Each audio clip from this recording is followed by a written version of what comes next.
Chapter 1, The Best Christmas Present in the World continued. I had done till when in the comprehension 3, we had seen that the writer had gone to see the lady, but he could not find her, and then he got to know from the neighbor of that old lady that she was in a nursing home, and it was in a Burlington house and on the Dorchester Road on the other side of town. So we had done till here, and I will continue after this now. I found Burlington House nursing home easily enough. So he was able to find it very easily.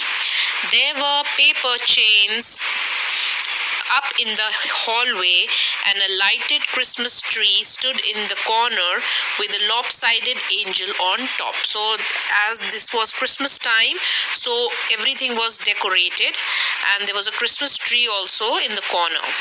I said I was a friend come to visit Mrs. Macpherson to bring her a Christmas present. So I told over there that the writers told them that he was a friend of Mrs. Macpherson, and he came to give a Christmas present. I could see through into the dining room where everyone was wearing a paper hat and singing. Everybody in the nursing home were enjoying. They were wearing a paper hat and they were singing. The matron had a hat on too. Even the matron was wearing a hat and seemed happy enough to see me. She was quite happy to see the writer because nobody used to come to meet Mrs. Macpherson, so that's why. She even offered me a mince pie. She gave me mince pie also. It's something to eat. She walked me along the corridor. So she helped me on the way. The lady walked him along the corridor. Mrs. Macpherson is not in with the others, she told me. So she told that Mrs. Macpherson was not with them. She's rather confused today. So we thought it best if she had a good rest. So she told that she was a little bit confused that day. At her age, it was quite natural, and it was Christmas time, so she was confused that day. So we thought it best if she had a good rest. So she was resting in some other place. She has no family, no one visits, that nobody comes. So I'm sure she'll be only too pleased to see you.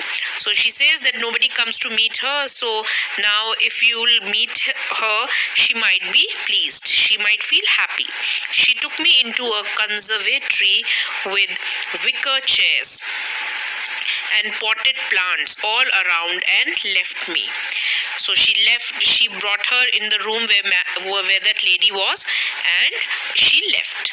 The old lady was sitting in a wheelchair. So the old lady was sitting in a wheelchair, her hands folded in her lap. She had silver white hair pinned into a wispy bun. She was gazing out at the garden. She was looking outside the garden.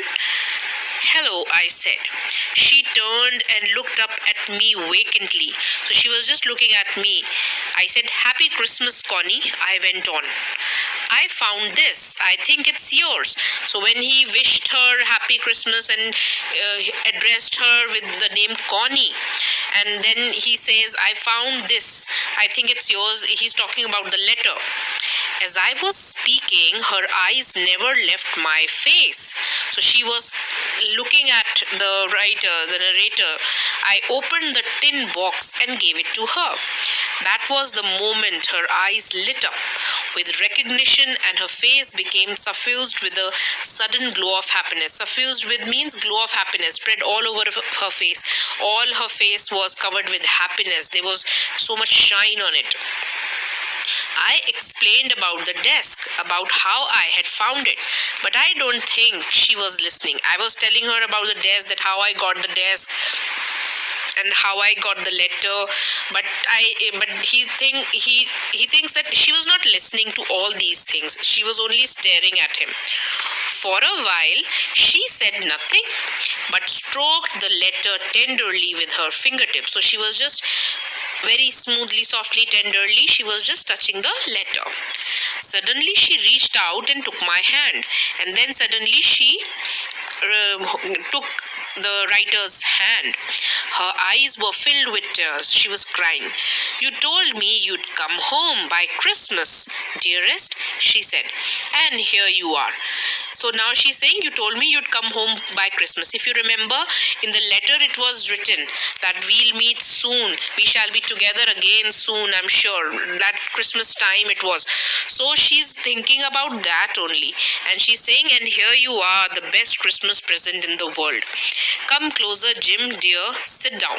So now she says, "You told me you'd come home by Christmas, dearest," she said. "And here you are, the best Christmas present in the world. Come closer, Jim, dear. Sit down." Now she's thinking that man to be Jim, that he has returned after the war. So she's thinking about that. I sat down beside her and she kissed my cheek. "I read your letter so often, Jim, every day." So she's telling her, the writer, that she used to read the letter every day. "I wanted to hear your voice in my head. It always made me feel you were with me. And now you are. And see, now you are here." She's saying that when I used to read the letter, the voice used to come in my head. It always made me feel you were with me. And now you are. Now you're back. You can read it to me yourself. Would you do that for me, Jim dear? I just want to hear your voice again. I'd love that so much. And then perhaps we'll have some tea. I've made you a nice Christmas cake, marzipan all around. I know how much you love marzipan." So she's talking about that. And when she says, "And now you are here, now you're back, you can read it to me yourself, you can read the letter. Would you do that for me, Jim dear?" She's thinking that he's Jim. So she is asking him to read the letter for her. "And I just want to hear your voice again." She says that, "I want to hear your voice again. I'd love to that so much. And then perhaps we'll have some tea." And then she says, "We can have tea together. I've made the Christmas cake." Though in reality she has not made anything, but she's thinking about those days when in Christmas time she used to make cake for him and marzipan. So she's talking about that only, that I've made you a nice Christmas cake, marzipan all around. I know how much you love marzipan. So this is our chapter, the best Christmas present in the world. Here the lady is thinking as that man to be the best Christmas present in the world.